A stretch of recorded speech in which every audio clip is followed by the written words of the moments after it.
Dios los bendiga, hermanos. Espero que todos se encuentren bien. Siempre un gusto de verlos. Y pues es un momento feliz, pero a la vez un poco triste personal, porque esta es la última clase que tendremos sobre los atributos de nuestro Dios. No es porque sea lo último que podemos decir sobre nuestro gran Creador, nuestro gran Padre Celestial, sino porque las series así son. Tiene que tener un comienzo y tiene que tener un fin lógico. Y se ha llevado a cabo de lo más organizado posible en mis esfuerzos, y gracias a Dios yo creo que hemos avanzado mucho en lo que la Biblia nos dice sobre nuestro Dios, contestando las preguntas: ¿quién es Dios y cómo es Él? Preguntas muy importantes, yo creo. Hay ciertas preguntas que todo ser humano se debe de hacer y que desde su niñez se hace sobre la vida, sobre uno mismo y sobre Dios. El niño más chico tiene la facultad de filosofar, de hacer preguntas profundas, porque dentro de nosotros mismos, como expliqué en el estudio pasado, tenemos la imagen de nuestro Dios, y esto nos da una capacidad de pensar profundamente en las cosas, en lo que nos rodean y en uno mismo.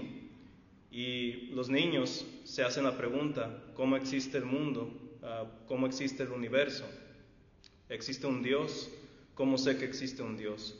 Y muchos llevan a cabo estas preguntas a través de sus vidas y tratan de responderlas, unos con una intención noble y otros con una intención no muy noble. Y en esto se ve en la historia humana, siempre es la lucha constante de tratar de contestar estas preguntas, y algunos pueden tener una actitud relativista de que, bueno, no importa con que no te metas conmigo, tú puedes decir lo que quieras sobre tu naturaleza y sobre la naturaleza de Dios. Y otros, sin embargo, tienen una actitud más militante, en donde dicen: mi naturaleza es así, y yo pienso que Dios es así, y por lo tanto yo quiero que a las fuerzas tú pienses o creas lo mismo que yo. Siempre se ha visto. Entonces, esta serie de estudios de lo que acabo de mencionar, es una razón de muchas del por qué es tan importante esto. Toda película que puedan ver que trate con un tema cristiano o con un tema religioso, hagan mucho caso a lo que dicen sobre Dios. Fuera de películas, libros que puedan leer, series de televisión, conversaciones comunes que podemos tener con compañeros de trabajo o que podemos oír en una cafetería o lo que sea, pongan mucha atención en lo que una persona puede decir sobre Dios. Aristóteles tenía un Dios muy diferente de Platón, y como tenían un concepto diferente de quién era Dios, esto los llevó a cabo a filosofar muy diferente.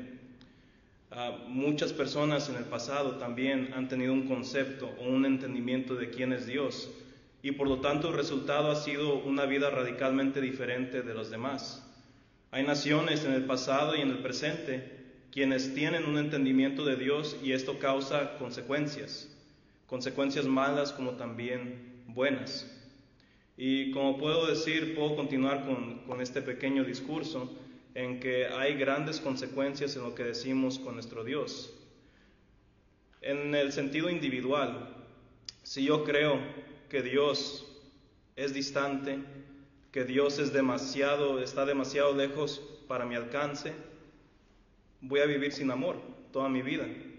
Voy a vivir sin esperanza. Voy a vivir pensando de que no tiene caso tratar de acercarme a Dios porque Dios está demasiado lejos de mí, tanto en distancia física como también distancia metafísica. Y eso, una vez más, es si yo pienso que Dios es muy distante a mí. Si yo creo que Dios es un Dios completamente de ira, lo que va a crear, tanto en lo individual como en una sociedad, es una sociedad llena de ira, una sociedad sin misericordia, una sociedad ruda. Si yo creo que Dios es solamente sentimiento, o que si Dios es solamente felicidad sin justicia, voy a vivir mi vida con toda libertad inmoral, porque voy a decir: al final al cabo Dios me va a salvar de cualquier forma u otra. Y muchos creen eso. Y disculpen si lo digo a aquellos de nuestras amistades de la Iglesia Católica, Pero muchos católicos creen eso, que al final de cuentas Dios me va a salvar porque existe el purgatorio o porque Dios es simplemente así. Y Dios puede simplemente cambiar su estándar de justicia. Muy importante lo que uno cree de Dios, porque esto va a afectar tu teología, va a afectar tu entendimiento y tu vida personal también. Y muchas veces cuando uno tiene, todas las veces cuando uno tiene un entendimiento incorrecto de nuestro Dios en los aspectos más fundamentales, esto lleva a puro caos. Muy importante siempre estudiar quién es Dios y cómo es Él, siempre con la guía de las Sagradas Escrituras.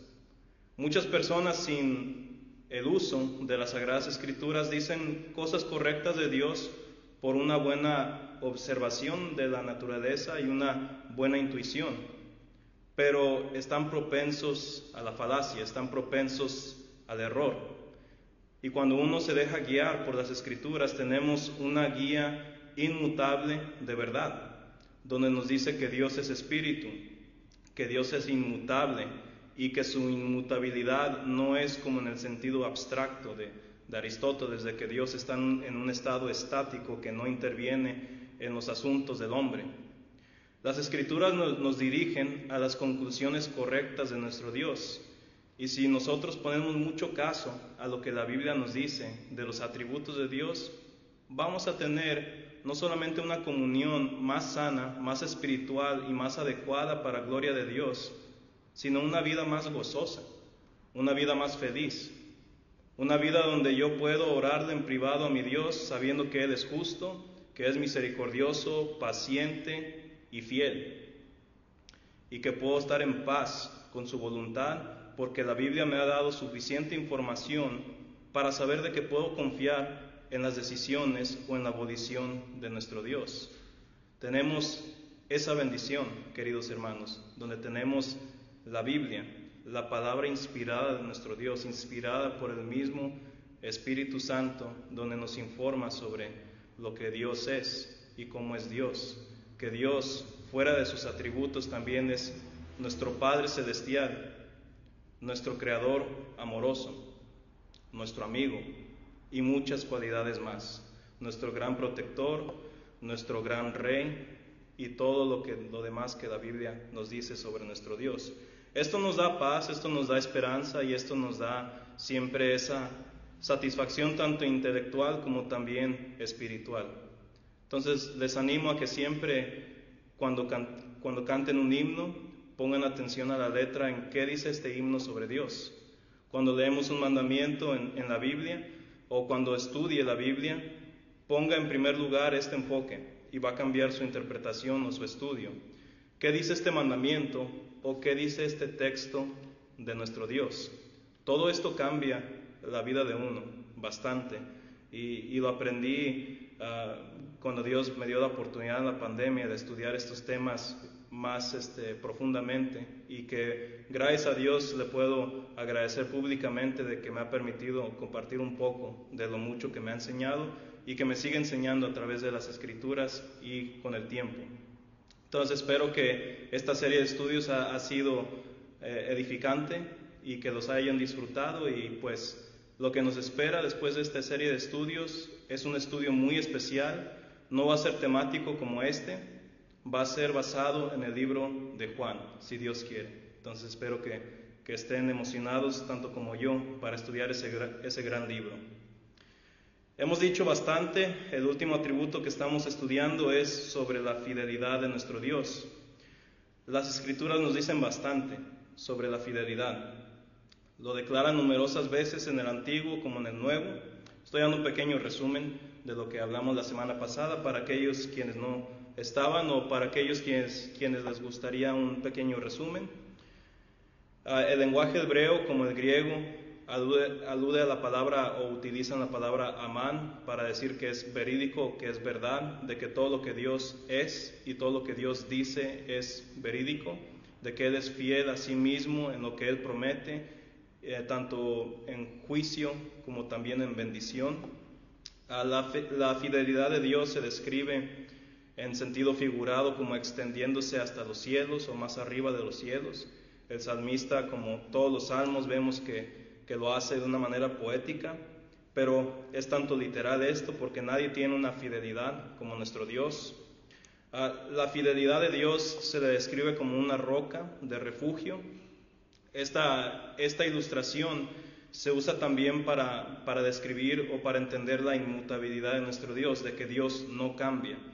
Y este atributo con la fidelidad, con la inmutabilidad de Dios, están bien, pero bien cercanos. La única diferencia es que la inmutabilidad es más bien dentro del ser de Dios, de que para Dios es imposible cambiar. Para Dios es imposible cambiar a peor, y para Dios es imposible cambiar lo mejor, porque Dios ya es lo mejor, Dios ya es perfecto, no hay espacio para incrementar en valor, para mejorar, ni nada en ese estilo, porque Dios ya es perfecto, Él es el ens perfectísimo, como dice el latín, es inmutable en su perfección, y como es inmutable en su perfección, es inmutable en su carácter, y esto involucra ciertamente su fidelidad no cambia, es estable, es concreto como una roca. La fidelidad de Dios se comprueba en cómo Él guarda sus pactos. Esto es la evidencia de este atributo, y esto realmente es la esencia de este estudio. Vamos a ver la evidencia de la fidelidad de Dios en conexión con la cruz de Cristo. ¿Cómo sabemos que Dios es fiel? Este es el atributo que más evidencia accesible o más podemos comprobarlo en las Escrituras de inmediato. Esta es la manera en cómo casi todos se convierten al cristianismo, en que uno puede ver las Escrituras del Antiguo Testamento, que una vez más, como todos sabemos, cada libro fue escrito por diferentes escritores en diferentes tiempos, bajo diferentes lenguas, bajo diferentes circunstancias, y aún aluden a lo mismo. El mismo mensaje cristológico de que Dios iba a redimir a los judíos como también a los gentiles en base de la persona y la obra del Mesías. Y Dios es fiel a esa promesa de redimir y salvar a la humanidad a través de su Mesías al prometer y al cumplir con esas profecías. Entonces, así es como podemos saber que Dios es fiel. Uno puede decir, en otras palabras, yo sé que Dios es fiel porque Dios guardó o cumplió con sus promesas sobre Cristo Jesús, de que sería nacido de una mujer virgen, de que crecería como los demás seres humanos, que llevaría a cabo un ministerio perfecto, que nacería después de tanto tiempo, como dice Daniel, después de ciertas semanas. Todo eso, 300 y más profecías o promesas que Dios hizo sobre el Mesías y las cumplió perfectamente. Es realmente asombroso, no hay nada que se pueda comparar a esto. No hay ninguna religión, no hay ninguna filosofía que tiene este acertijo. Y eso es porque la diferencia es que el que hizo estas promesas es Dios, no el hombre. Y sería imposible tratar de forzar un narrativo en el primer siglo y tratar de ver muchas de estas promesas cristológicas del Antiguo Testamento y decir, y forzarlas. Sería muy obvio si eso fuera el caso. Pero fluye naturalmente las promesas del Antiguo, y cómo se escriben en el Nuevo Testamento fluyen naturalmente en un narrativo de revelación, en una explicación clara sobre el Mesías, sobre las promesas de nuestro Dios, que todo en base a su fidelidad, de que si Dios prometió algo, va a cumplir con su promesa. Dios mantiene íntegro su fidelidad y bondad debido a la búsqueda de su propio honor. Entonces puse como definición, y tuve que haber actualizado, entonces disculpen por eso, pero la fidelidad de Dios realmente es que Dios guarda sus pactos y sus promesas en base de sí mismo primero, y luego por amor, y después por amor a su pueblo. Dios es fiel, y nosotros lo sabemos, como dije, por la evidencia de las profecías cumplidas del Antiguo Testamento, específicamente en Cristo Jesús, pero y nosotros lo captamos primeramente por amor a su pueblo, pero realmente la fidelidad de Dios se manifiesta principalmente en base de la búsqueda de su propio honor. Si me acompañan a Hechos capítulo 2, hay un texto muy importante que vamos a considerar aquí, como otros también. Disculpen. Vamos a leer Hechos capítulo 2 y vamos a leer desde el versículo 29 en adelante. Y mientras buscan ese texto, veo cómo podemos avanzar con estos slides. Hay muchos textos que nos hablan sobre cómo es la fidelidad de nuestro Dios. Pero ahorita vamos a ver que Dios cumple, o podemos ver que Dios es fiel en base de Cristo Jesús a través de tres cosas específicas. Número uno, por las promesas explícitas del Antiguo Testamento sobre Cristo Jesús, que Dios mandaría a Cristo por el bien del mundo, las profecías cristológicas del Antiguo Pacto y la tolerancia que el Padre tuvo sobre el sufrimiento y la muerte de Cristo Jesús.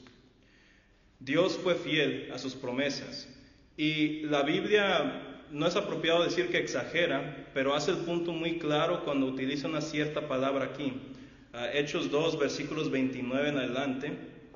Lo que está sucediendo aquí es el primer sermón después de la ascensión de Cristo del apóstol Pedro, y está explicando que todo lo que hizo Cristo fue en acuerdo con lo que dijo Moisés, David y otros profetas, y habla sobre un texto que alude a la resurrección de Cristo.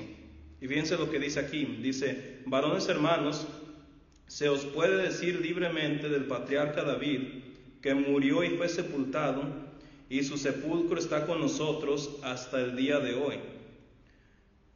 Pero siendo profeta, y sabiendo que con juramento Dios le había jurado que de su descendencia en cuanto a la carne levantaría al Cristo para que se sentase en su trono, viéndolo antes habló de la resurrección de Cristo, que su alma no fue dejada en el Hades, ni su carne vio corrupción. A este Jesús resucitó Dios, de lo cual todos nosotros somos testigos.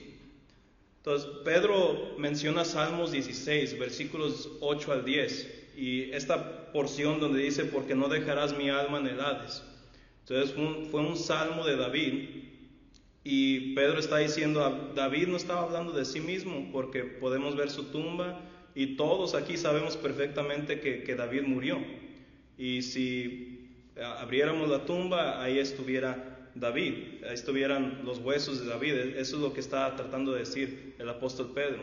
Entonces dice, David está hablando de alguien más, está hablando de alguien quien resucitó, porque si está diciendo que no dejarás mi alma en el Hades, está implicando resurrección, de que una vez murió, pero que no quedaría en el Hades, sino que volvería a la vida. Eso es lo que literalmente significa resurrección. Entonces Pedro hace la tesis o el argumento de que habla de la resurrección de Cristo, pero habla de la resurrección de Cristo en conjunto con la fidelidad de Dios, y va al extremo al decir el versículo 30, porque siendo profeta y sabiendo que con juramento Dios le había jurado que de su descendencia en cuanto a la carne levantaría al Cristo para que se sentase en su trono. Dios no solamente prometió, queridos hermanos, de que Cristo iba a nacer, a vivir, morir y resucitar por nosotros. No solo prometió, Dios juró. Y eso es algo un poco extraño de contemplar, porque si hay algo obvio en las Escrituras, es que en las Escrituras se le desanima al hombre a jurar. Y una razón, o hay varias razones, pero una de las razones del por qué la Biblia nos desanima a jurar, como Cristo lo hace claro en el Sermón del Monte, es porque somos incapaces de cumplir con lo que juramos. Era una práctica común ante los judíos en este entonces, y lo sigue haciendo, de que muchas personas, a veces en desesperación, o a veces por exageración o hipérbole, dice, juro por Dios de que haré esto, y a veces lo hacen con intenciones malas, o a veces con intenciones nobles. La Biblia desanima, no prohíbe, pero desanima a que el hombre haga juramentos. En el sermón del domingo que predicó nuestro hermano Alfonso, habló sobre la mamá de Samuel y lo que le pidió Dios. Realmente le estaba jurando a Dios de que si Dios le daba un hijo, se le iba a consagrar a Jehová. Entonces ese es un juramento. El voto de Nazareno era un juramento que sabemos bien con ejemplos de Sansón y otros más. Pero aún así se le desanima al hombre a jurar. Pero para Dios queda excluida esta regla, porque Dios sí es capaz de cumplir con no solo lo que promete, sino con lo que jura. Porque para Dios es imposible pecar. Si para Dios es imposible pecar, es para Él imposible mentir. Entonces Dios ya estaba completamente determinado al salvarnos, a redimirnos a través de Cristo Jesús en base de su fidelidad, tanto que juró que iba a redimirnos a través de Cristo Jesús. Hay otros textos. Vamos a Hebreos 6, versículo 13. Hebreos 6, versículo 13. Entonces, somos redimidos porque Dios juró que nos iba a salvar. Es increíble. Y tiene varias implicaciones esta de que cuando Dios creó, ya estaba determinado a salvarnos. Dios, siendo eterno, hizo un juramento eterno. Hizo un juramento antes de la creación de que nos iba a salvar. Es increíble eso, queridos hermanos, que en su preconocimiento de las cosas que iban a suceder en el mundo en que vivimos, ya había jurado salvarnos. Increíble. Hebreos 6, versículo 13. Hace un punto similar al apóstol Pedro. Dice: porque cuando Dios hizo la promesa a Abraham, no pudiendo jurar por otro mayor, juró por sí mismo. En las cortes judiciales a veces se le pide a los testigos que juren, ¿verdad?, por Dios. En situaciones comunes de todos los días, la gente, cuando erróneamente juran en vanidad, porque realmente lo hacen así la mayoría de las personas: juro por mi vida, o juro por mi mamá, o juro por mi papá, por mi abuela, y siempre utilizan o un objeto o una persona para hacer el juramento, para tratar de establecer la veracidad de su promesa exagerada, porque ese es un juramento en el sentido humano. Pero Dios no tuvo que jurar ante una persona, no tuvo que jurar ante un faraón, ante un rey, un emperador o ante nosotros.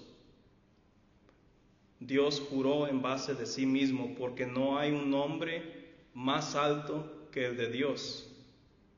Dios juró por sí mismo, es lo que dice el texto. Lo vuelve a repetir el escritor en Hebreos 7, versículo 21.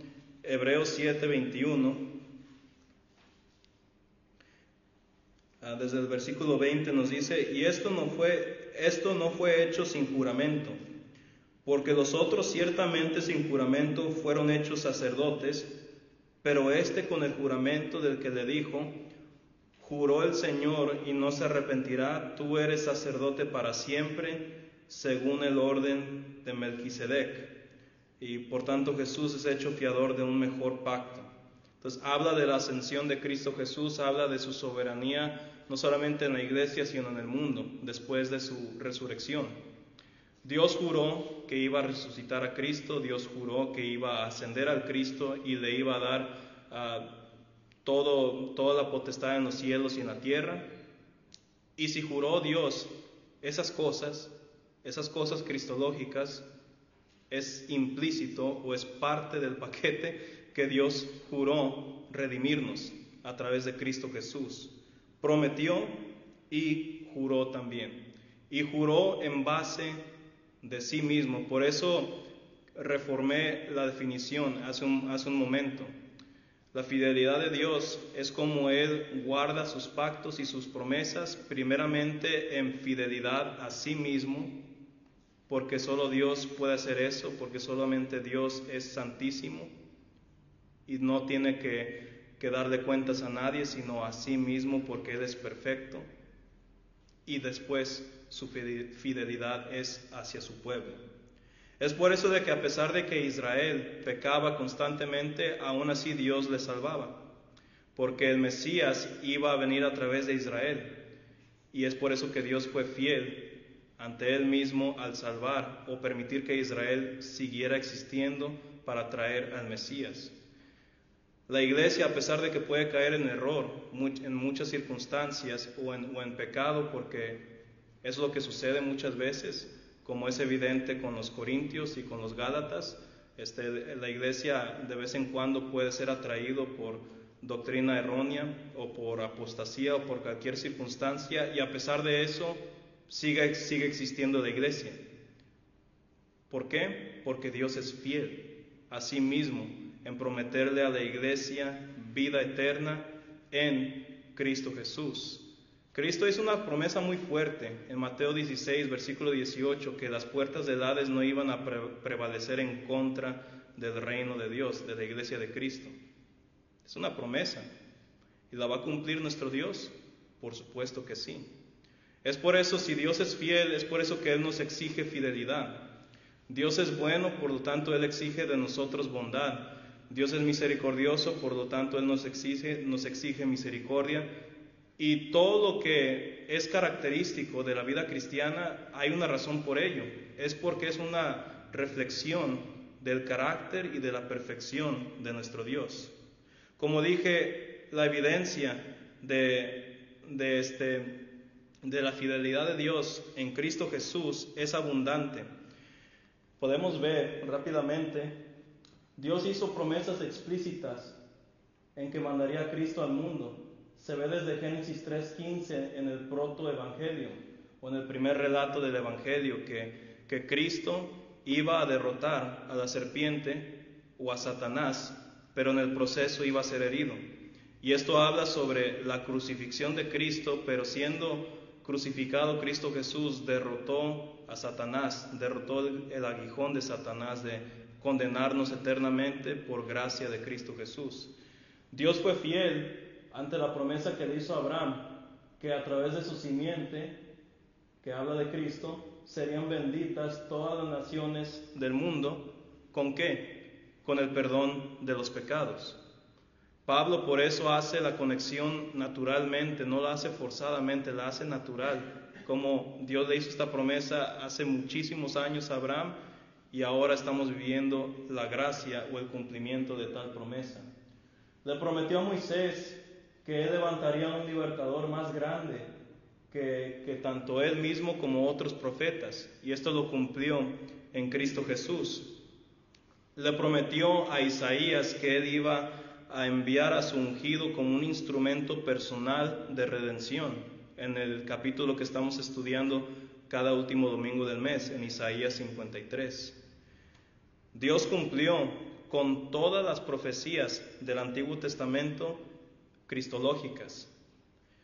Prometió y cumplió que Cristo sería el linaje de Abraham, que Cristo nacería de una virgen, que vendría un precursor antes de Cristo Jesús, Juan el Bautista, que iba a preparar el camino para nuestro Señor Jesucristo a traer buenas nuevas.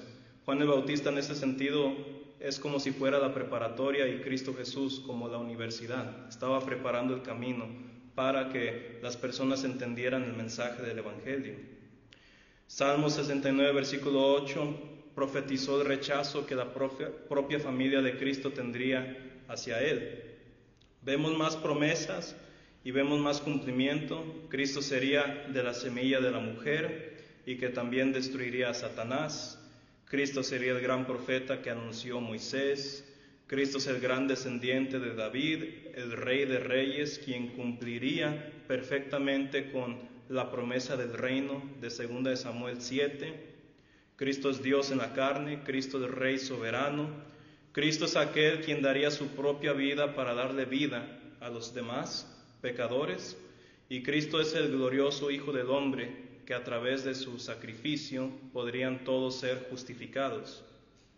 Se profetizó sobre la traición de Judas, incluyendo la cantidad exacta con la que Judas entregó a Jesús. se profetizó, la dilución de los discípulos después de la traición y el arresto de Jesús. Se profetizó el maltrato físico de Jesús, el ambiente que habría en el alrededor de la cruz de Cristo, en cómo algunos apostarían con su ropa, o cómo otros se burlarían de él también. Se profetizó sobre su muerte, su resurrección, su ascensión. Hay muchos versículos también en el Antiguo Pacto que tanto no son promesas explícitas, sino que aluden a la persona y a la obra de Cristo Jesús, que una vez más no son por coincidencia, sino por diseño divino. Cristo, por ejemplo, es como el arca de Noé, quien guarda a los pecadores del agua del juicio divino. Cristo es como el Cordero de la Pascua, un sacrificio para la redención del pueblo. Cristo es como el maná del desierto. Él es el verdadero pan del cielo que descendió para darle nutrición espiritual al pueblo de Dios. Cristo es como la serpiente de bronce, la cual simboliza su crucifixión y también lo instrumental que es la fe y la obediencia para obtener salvación. Cristo es el cumplimiento de las 5 ofrendas del libro de Levíticos. En todos los sentidos Cristo cumple con esas ofrendas de la ley mosaica. Cristo es todo lo que el día de la expiación, el Yom Kippur, implicaba en ese día, tanto expiación como también redención, que involucraba en los elementos del macho cabrío y de los 2 machos cabríos, Cristo es como la roca que dio agua en el desierto, que prefiguraba a Cristo Jesús como una fuente de vida y de justificación. Cristo es como el surgimiento de Jonás cuando salió del pez después de 3 días. Jonás dio su vida para salvar a aquellos quienes estaban en el barco con él.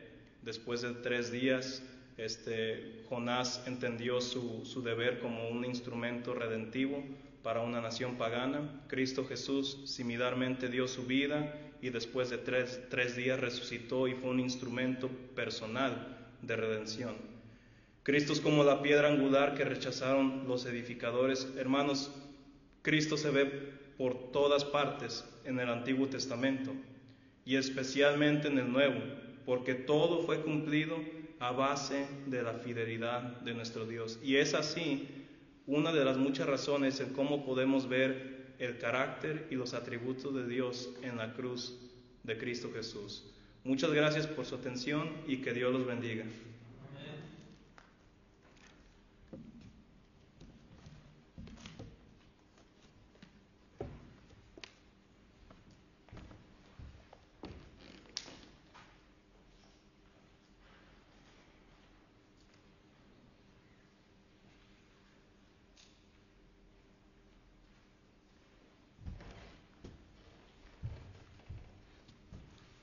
Muy buenas tardes, hermanos. Les pido que los que se puedan poner de pie, que se pongan de pie, por favor. Vamos a inclinar nuestro rostro para ir en oración. Señor Padre Todopoderoso, Dios de misericordia, te damos las gracias por habernos permitido congregarnos el día de hoy para estudiar tu palabra. Te damos las gracias por haber puesto todos los medios como son la dedicación de los hermanos que hacen posible estos programas, estas presentaciones, los medios como son darnos esa tranquilidad necesaria, esa armonía interna para permitirnos llegar a este lugar, en este momento, a esta hora.